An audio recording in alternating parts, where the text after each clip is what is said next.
Hi everyone, welcome back. I hope you had a great week.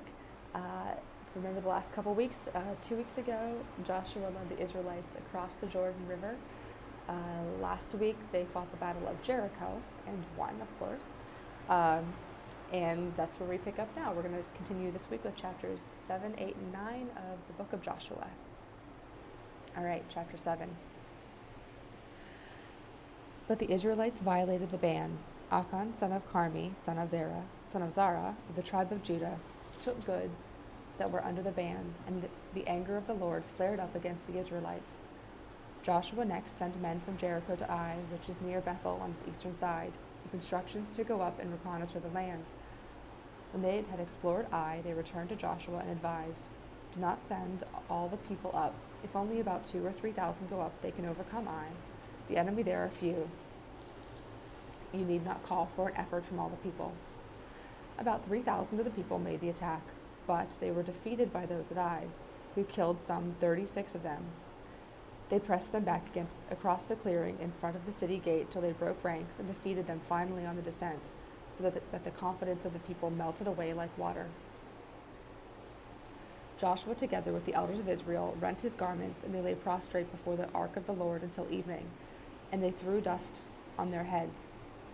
"Alas, O Lord God," Joshua prayed, "why did you ever allow this people to pass over the Jordan, delivering us into the power of the Amorites, that they might destroy us? Would that we had been content to dwell on the other side of the Jordan. Pray, Lord, what can I say, now that Israel has turned its back to its enemies? When the Canaanites and the other inhabitants of the land hear of it, they will close in around us and efface our name from the earth. What will you do for your great name?" The Lord replied to Joshua, "Stand up. Why are you lying prostrate? Israel has sinned. They have violated the covenant which I enjoined on them. They have stealthily taken goods subject to the ban and have deceitfully put them in their baggage." If you remember, when they were taking Jericho, the Lord said, "You can, take the city, but you can't take any of the goods for yourself."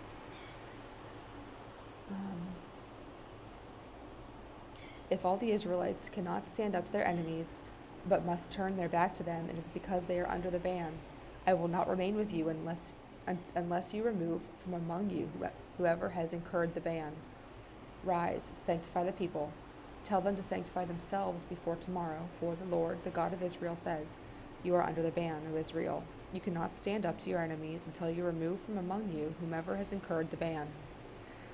In the morning you must present yourselves by tribes. The tribe which the Lord designates shall come forward by clans. The clan which the Lord designates shall come forward by families. The family which the Lord designates shall come forward one by one. He who is designated as having incurred the ban shall be destroyed by fire, with all that is his, because he has violated the covenant of the Lord and has committed a shameful crime in Israel." So early the next morning, Joshua had Israel come forward by tribes, and the tribe of Judah was designated. Then he had the clans of Judah come forward, and the clan of Zerah was designated. He had the clan of Zerah come forward by families, and Zabdi was designated. Finally, he had the family come forward one by one, and Achan, son of Carmi, son of Zabdi, son of Zerah, of the tribe of Judah, was designated. Joshua said to Achan, "My son, give to the Lord, the God of Israel, glory and honor by telling me what you have done. Do not hide it from me." Achan answered Joshua, "I have indeed sinned against the Lord, the God of Israel. This is what I have done. Among the spoils I saw a beautiful Babylonian mantle, 200 shekels of silver, and a bar of gold 50 shekels in weight. In my greed I took them. They are now hidden in the ground inside my tent with the silver underneath." The messengers whom Joshua sent hastened to the tent and found them hidden there with the silver underneath. They took them from the tent, brought them to Joshua and all the Israelites, and spread them out before the Lord. Then Joshua and all Israel took Achan, son of Zerah, with the silver, the mantle, and the bar of gold, and with his sons and daughters, his ox, his donkey, and his sheep, his tent, and all his possessions, and led them off to the valley of Achor. Joshua said, "The Lord bring upon you today the misery with which you have afflicted us." And all Israel stoned him to death, and piled a great heap of stones over him, which remains to the present day. Then the anger of the Lord relented. That is why the place is called Valley of Achor to this day. Chapter 8. The Lord then said to Joshua, "Do not be afraid or dismayed. Take all the army with you and prepare to attack Ai. I have delivered the king of Ai into your power, with his people, city, and land. Do to Ai its king what you did to Jericho and its king, except that you may take its spoil and livestock as booty.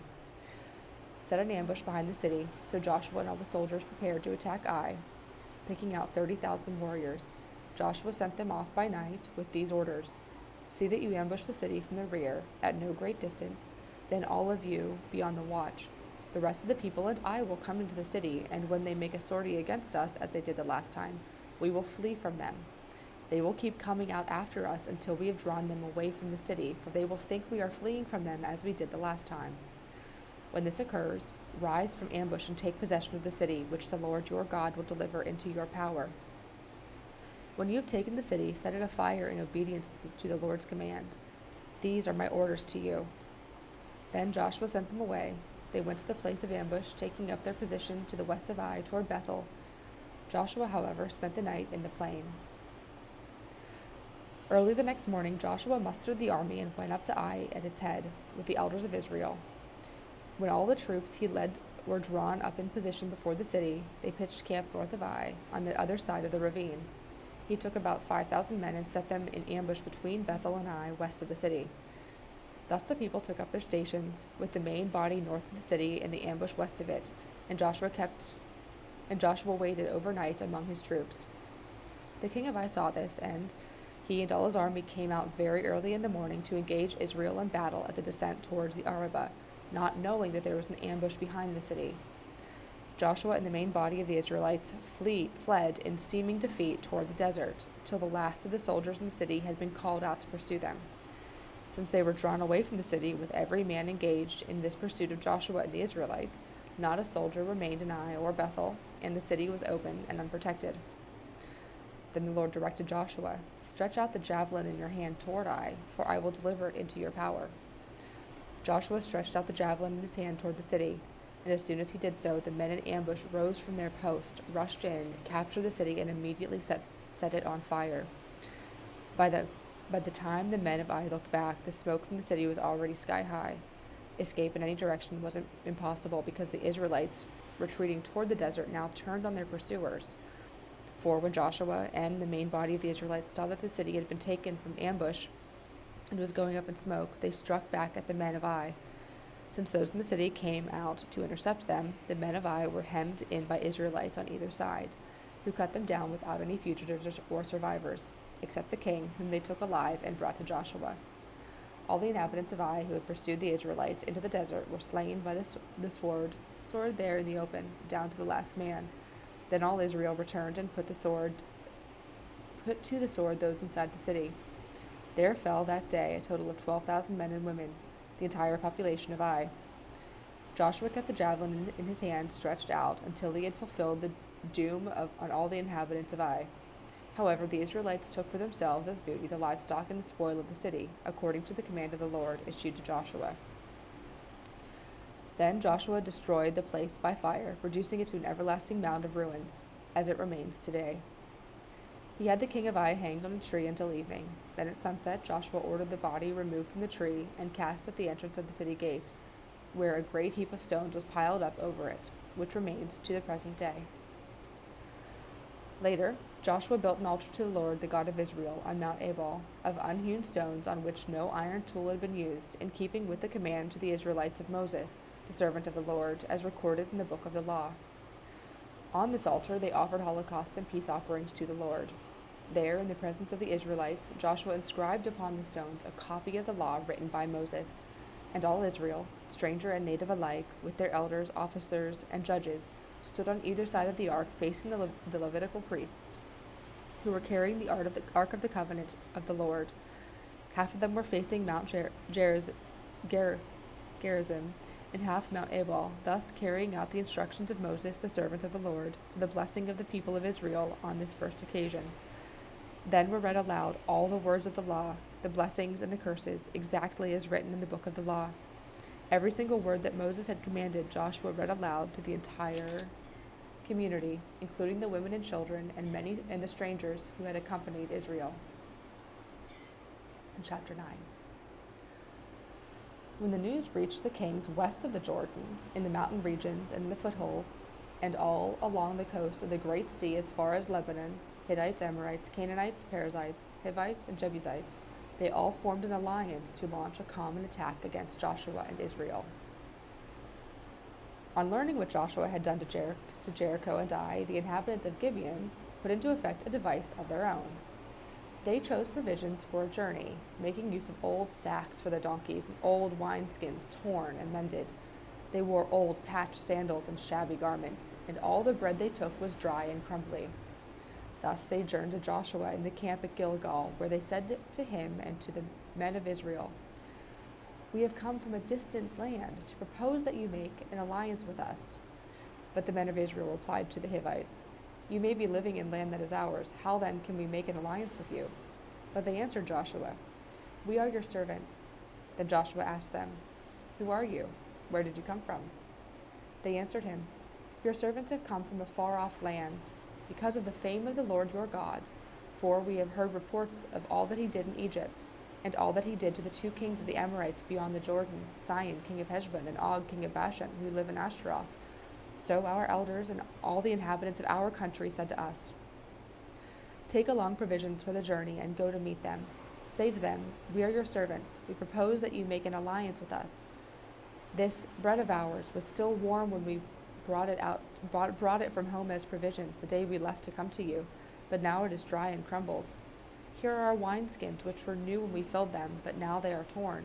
Look at our garments and sandals, which are worn out from the very long journey.' Then the Israelite princes partook of their provisions without seeking the advice of the Lord." Always a mistake. So Joshua made an alliance with them and entered into an agreement to spare them, which the princes of the community sealed with an oath.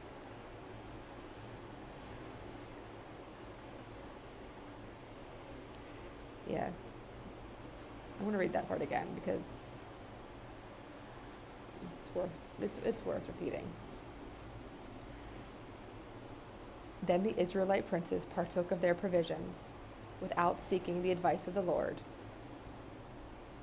So Joshua made an alliance with them and entered into an agreement to spare them, which the princes of the community sealed with an oath. You should always check with God. 3 days after the agreement was entered into, the Israelites learned that these people were from nearby and would be living in Israel. The third day on the road, the Israelites came to their cities of Gibeon, Kephirah, Beeroth, and Kiriath-Jearim, but did not attack them because the princes of the community had sworn to them by the Lord, the God of Israel. When the entire community grumbled against the princes, these all remonstrated with the people. "We have sworn to them by the Lord, the God of Israel, and so we cannot harm them. Let us therefore spare their lives and so deal with them, that we shall not be punished for the oath we have sworn to them." Thus the princes recommended that they be let live as hewers of wood and drawers of water for the entire community, and the community did as the princes advised them. Joshua summoned the Gibeonites and said to them, "Why did you lie to us and say that you lived a great distance from us, when you will be living in our very midst? For this are you accursed. Every one of you shall always be a slave, hewers of wood and drawers of water for the house of my God." They answered Joshua, "Your servants were fully informed of how the Lord your God commanded his servant Moses that you be given the entire land and all its inhabitants be destroyed before you. Since therefore at your advance we were in great fear for our lives, we acted as we did. And now that we are in your power, do with us what you think fit and right." Joshua did what he had decided. While he saved them from being killed by the Israelites, at the same time he made them, as they still are, hewers of wood and drawers of water for the community and for the altar of the Lord, in the place of the Lord's choice. We'll stop there for today. Yeah, we'll stop there. So we're getting there. We're getting to the promised land. Don't have a whole lot to add, but as always, if you have any questions and you have my number, feel free to text me. And before we close, let us say the Lord's Prayer. Our Father, who art in heaven, hallowed be thy name. Thy kingdom come, thy will be done, on earth as it is in heaven. Give us this day our daily bread, and forgive us our trespasses, as we forgive those who trespass against us. And lead us not into temptation, but deliver us from evil. For thine is the kingdom, the power, and the glory, forever and ever. Amen. All right. Hope you have a great rest of your week, and I will see you next Sunday. Bye-bye.